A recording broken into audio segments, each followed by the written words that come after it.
The moment, mga kababayan, na mamatay si Junior, mapapahuli na natin yung mga cabinet secretaries niya na mga kawatan, pati si Lisa Tanas, hahabulin ng susunod na administrasyon. Kaya nga dasalan nyo pa, iritwalan nyo pa na gumapang yung mga bulate sa buli ni Bangag at supsupon ang kanyang kaluluwang itim. Mukhang nakikisama ang tadhana, alam mo nga. Dahil the fact na, pero hindi rin kasi natin alam baka optics ng Bangag. Pwedeng hindi totoo na siya ay may feeling discomfort kasi supposedly may aatinan daw siyang event. Pwedeng tinamad lang siya. May pupuntahan siya supposedly dyan sa Pilipinas na isang event ng 10 outstanding young man chuchuchuchu. So pwedeng dahil tamad yan si Bangag, maaring drama-drama lang. Or maari talagang inarata yung puwet niya, di ba? Baka may pinasok na naman siya kagabing malalaking bagay. Pwedeng nagdadrama lang, pwedeng nag-optics lang si Bangag. Kunwari ay na-hospital siya, kunyari bisibisihan siya, ang sabi dyan ni Clarissa Taratara, kesyo, napagod lang daw sa katatrabaho si Bangag. Kasinungalingan na naman. Never naman nagtatrabaho yan, sumisinghot yan dyan. Whether ito ay totoo, edi good, ang mga bulating pinagagapang natin ay willing nang pumirma. Kapag siningil na sila ng tadhana, siya ng tadhana, alam mo, lahat naman tayo matsuchugi. You know? Pero syempre, dapat mauna yung mga demonyo kasi sila yung nagpapahirap sa mga Pilipino. So dalawa lang yan. Pwedeng nagsisinungaling, optics lang dahil may iniiwasan or totoo talaga na yung buli niya ay binutas kagabi. Kaya feeling discomfort. Pag kinuha ka na ni Satanas, Bangag, magugurgur ka talaga. Hindi ka makakatakas pero sisiguraduhin ng mga bulate, hihilain. Pati yung buli mong matakaw sa buto na tubig. Okay, now let's go fast forward tayo. Yung impeachment na yan, nila Cathy Binag, pinag-isipan yan. Nag-file ng pangatlong impeachment ang grupo nila, andun sila General Esperon, andun si Mike Defensor, dating congressman, si Jing Paras, Attorney Topacio, si Respicio, si Cathy Binag, yung muse nila, at marami pang iba. Manong Chavit nandoon. Alright? Ngayon, mga kababayan, alam nyo na, kung si Cathy Binag na isa sa complainants, alam nyo na kung ano ang ilalabas ni Cathy doon, sakali ma-push yang impeachment na yan laban kay Bangag. Alam nyo na, ang pagiging polboronic. Of course, kasama yung corruption dyan. Lahat ng pwedeng ibato kay Bangag, corruption, pagnanakaw, plunder, at high crimes. So yung high crimes na yun, yun nga, hindi naman nila diniscuss lahat.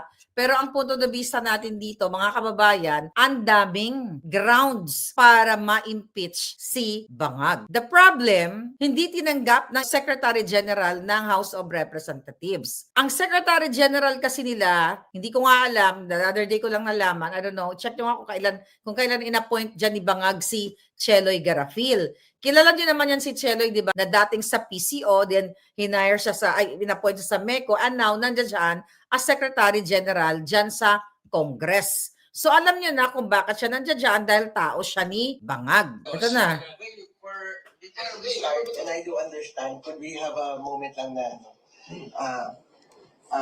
wag muna tayo mag-record para... Hindi pwede.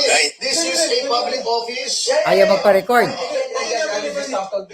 Sige, Tony. Go ahead. Sir, pursuant to the people ahead of you, the Secretary General is not around, not authorized to receive. It is the office of the Secretary General, not the Secretary General. Or Deputy. Deputy Secretary.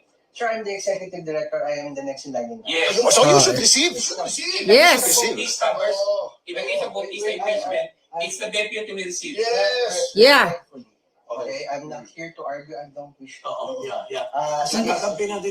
Hindi nakikipag-argue. I'm just relaying my position. Yes. I'm not. No, attorney, ano lang, It's not an instruction. It is.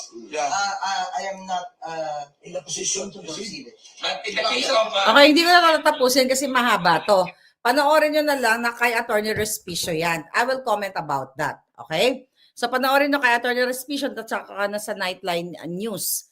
Ngayon, yung mahaba na conversation dyan, ayaw talaga niyan tanggapin kasi nga daw wala yung amo niya na si Garafil. So napag-utusan yan. Kasi natunugan nila na magpa-file ng impeachment yung ating mga, yun na, ang grupo nila katibinan. Alam ko yung plano na yan, di ba? Na magpa-file talaga ng impeachment. Ginagather lang nila yung mga gagamiting grounds sa complaint na yan.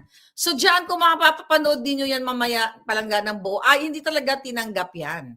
So bakit ayaw tanggapin? Ang dahilan, kasi wala daw yung Secretary General na si Garapal o si Garafil. Pinaliliwanag ng mga abogado nila Attorney Topacio na kahit na wala, yung ano na yan, yung si Garafil na yan, yung institusyon, yung opisina dapat ay tatanggapin niya kasi hindi porket wala yung yung Secretary General. So wala nang function ng opisina. The fact na bayad sila ng taong bayan. Dapat tinatanggap nila yan, yung reklamong yan. Kasi pinapaliwanag ng mga lawyers na based sa 1987 Constitution, mga kinatawan ng gobyerno, katulad niyan, ng executive director na yan, hindi siya pwedeng magtanggi dyan. Kaya nga siya nandiyan dyan eh. Kapag wala yung amo niya, siya ang what? Siya ang tatanggap dahil sabi doon ni Attorney Respicio, ministerial duty niya para tanggapin yung reklamo o yung impeachment complaint. Talagang medyo nagkaroon na ng not really commotion kasi sinasabi itong Executive General na Quezio hindi daw siya ayaw niya magpakuha ng video, then hindi daw siya nakikipagtalo, wala nakikipagtalo. Ina-assert lang ng mga lawyers yung batas, yung rights ng mga complainants, katulad nila, ng mga Pilipino, na dapat tanggapin nyo yan dahil nasa batas siya, natatanggapin nyo yung reklamo. Pero hindi talaga tinanggap dyan, mga palangga. So ito ay malinaw pa sa sikat ng araw na ang sistema ng bangag administration ay talagang walang hiya. Sobrang walang hiya. Ano pa sinasabi dito? It was the deputy Yes. who received our impeachment The next line, complaint the in next line. 2017. Yes, the next line. There is already a precedent. May precedent. I would have to say, Please check the records. I am not arguing. Okay. No, I'm not arguing.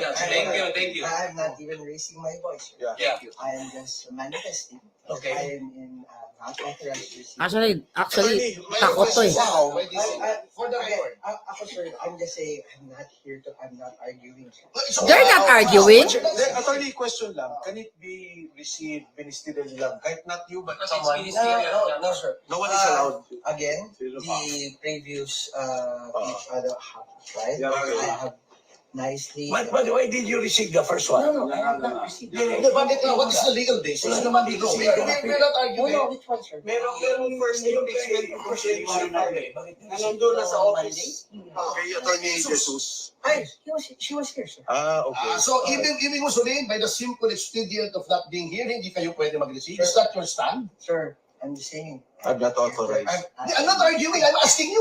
Yeah. I'm just manifesting. I am not. Manifesting bullshit. Yeah, but Attorney, What is your even basis? the office ka na? Yes, sir. If I cannot, pababa din, wala din. Wala din. Okay, What is okay your lang. basis? Okay mga bayan, panoorin niyo na. Sa nakita ninyo, ang kanyang sagot. So, inutusan yan. Okay? Inutusan niya na huwag tanggapin. Ang sinasabi niya diyan na si Cheloy Garafil ay nasa Taiwan daw.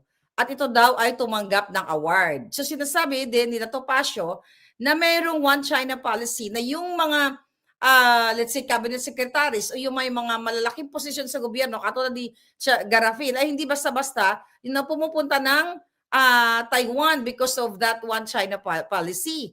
'Di ba? Na baka magkaroon ng ng hindi magandang representation itong si Garapal, 'di ba? Kung ano yung award na natanggapin niya doon or what. But mga kababayan, pwedeng nagsisinungaling. Kaya nga syempre, sasabihin, for sure, alam naman, hindi ko na kailangan advisean yung mga lawyers at magagaling yung mga yan.